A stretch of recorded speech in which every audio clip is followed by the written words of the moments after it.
Bueno, primero que nada, ¿cómo están, señores estudiantes de 11? Espero que estén muy bien. Lo que vamos a trabajar hoy de historia es supremamente interesante, ¿no? Ya que lo que vamos a hacer es encerrar algo que debimos o debemos haber conocido en algún momento, y es cómo estudiar las fuentes históricas. Estudiar las fuentes históricas es un elemento bastante fascinante desde el punto de vista que las fuentes se dividen en dos, ¿sí? Entonces, para poder entender una fuente debemos saber que las fuentes, pues como lo venía diciendo, se dividen en dos. Vamos a tener una fuente primaria y vamos a tener una fuente secundaria. Fuentes primarias como cuáles. El acta de independencia norteamericana, ese va a ser una fuente primaria. Vamos a tener una fuente primaria como un poema hecho por el mismo autor, un discurso. Vamos a tener una fuente primaria como un libro, pero el libro escrito por el mismo personaje y el libro que no hable de absolutamente nada. Vamos a tener fuentes secundarias que se van a diferenciar porque la fuente secundaria es la que interpela a la fuente primaria. Entonces, por ejemplo, una fuente secundaria sería un video o un libro que hable de la Constitución norteamericana o de la Constitución colombiana. Entonces, la fuente primaria es la Constitución norteamericano-colombiana, la fuente secundaria va a ser el libro. Por ejemplo, en una canción, la fuente primaria va a ser el autor original de la canción, la fuente secundaria va a ser el intérprete. Por ejemplo, en algún momento cuando ustedes, por ejemplo, están dándose un buen baño y cantan la Macarena, entonces ustedes son una fuente secundaria porque están interpelando la Macarena. Es más, muchas veces hasta le cambian la letra. Eso sería como tal una fuente secundaria. Como las fuentes se dividen en primarias y secundarias, también tienen varias clasificaciones. Tanto la primaria como la secundaria se van a dividir en fuentes orales, fuentes escritas, fuentes audiovisuales, fuentes visuales, fuentes auditivas, entre otras. ¿Sí? Fuentes escritas, pues puede ser un periódico. Fuentes orales puede ser un discurso, puede ser un poema, puede ser una canción. Fuentes audiovisuales, un video, un comercial, una película. Fuentes visuales solamente puede ser el que, una foto, entre otros. Hay una cantidad. Esa clasificación también puede entrar para las fuentes secundarias. También hay canciones, escritos que son de tipo secundario. Lo que vamos a aprender hoy es muy interesante porque vamos a poder analizar una fuente escrita. Y ese va a ser nuestro primer tema, el análisis de fuentes, la fuente escrita. Para poder analizar una fuente escrita debemos tener en cuenta algo muy importante, y es el contexto. El contexto me va a dar la veracidad de la fuente. ¿Eso qué quiere decir? Y más de la fuente escrita. ¿Eso qué quiere decir? Que yo, por ejemplo, leyendo un tratado del siglo XIX, y me doy cuenta que está escrito con una fuente o con una tinta de impresión fabricada en 1923, 1924, entonces, ¿de qué me voy a dar cuenta? Que la fuente obviamente está falsificada o que la fuente es una copia actual. Generalmente hay algo muy interesante, y es una historia que pasó en el análisis de fuentes, y es lo siguiente. Imagínense ustedes que hay un preso que pues lo quieren enjuiciar por ser cuatrero. Cuatrero es ladrón de ganado. Entonces este señor lo quieren enjuiciar, y resulta que en el artículo de la defensa, o sea, él escribe algo bastante interesante. ¿Y qué es? Escribe: yo no puedo ser enjuiciado porque mis términos son estos, los otros.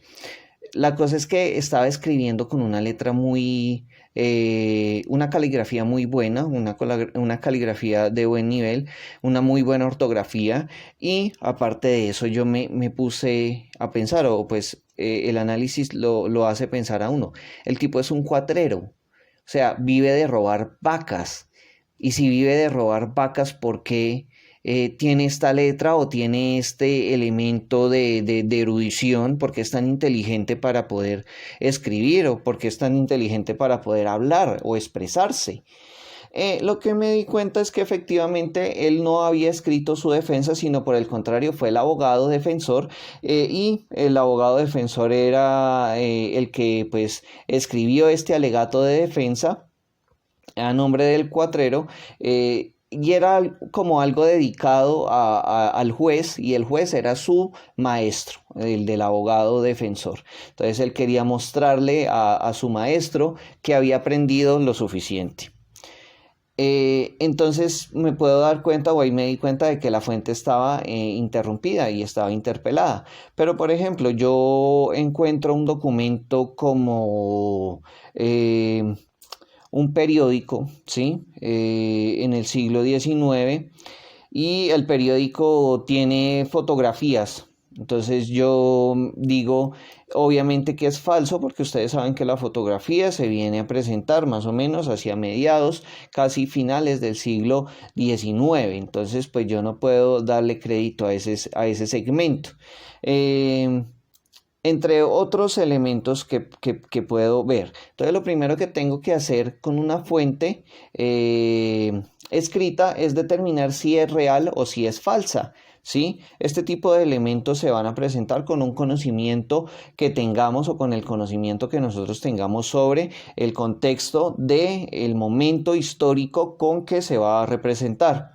Otro elemento que es muy importante y tenemos que describir es el contenido que tiene. Entonces vamos a analizar su fuente en el contenido. Y por ejemplo, ahí también puedo determinar la veracidad. Entonces, si tengo escritas palabras como la teoría de la teoría de Einstein, que es la relatividad. Entonces, si yo tengo en un documento del siglo XIX, no, es que voy a encontrar que los hechos son relativos, pero la relatividad existe hasta el siglo XX. Entonces es un anacronismo. Entonces dentro del mismo contenido del papel me está entregando que el papel o el documento está falso, o el documento es una interpelación o es una fuente secundaria que en el siglo XX pues lo retomaron y lo transcribieron con mejores palabras. Por ejemplo, hay unas crónicas que se llaman los diarios de Indias. Y lo que yo me encuentro en los diarios de Indias, que son larguísimos, es que no usan la Y, sino todos son las I latinas. Yo vi llover, yo vi llegar, yo vi estar a ser, vuestras mercedes de yo no sé dónde llegan a tal lado. Entonces sé que el documento es original, sé que el documento es real cuando le encuentro esa fase del idioma, ¿no?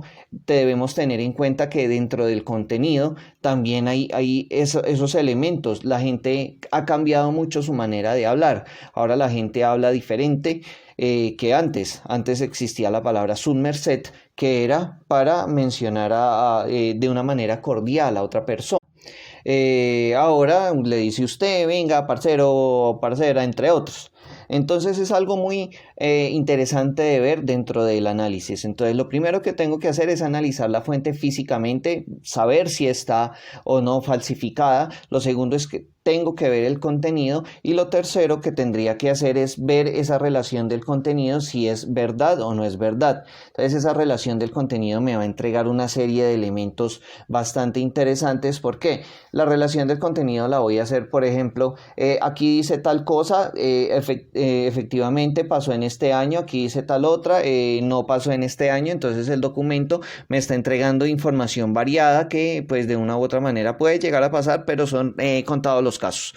Esa sería la forma pues para poder estudiar una fuente escrita, ¿no? Teniendo en cuenta que al final hay que generar una conclusión de esa fuente escrita, y esa conclusión tiene que ser pues muy muy bien hecha.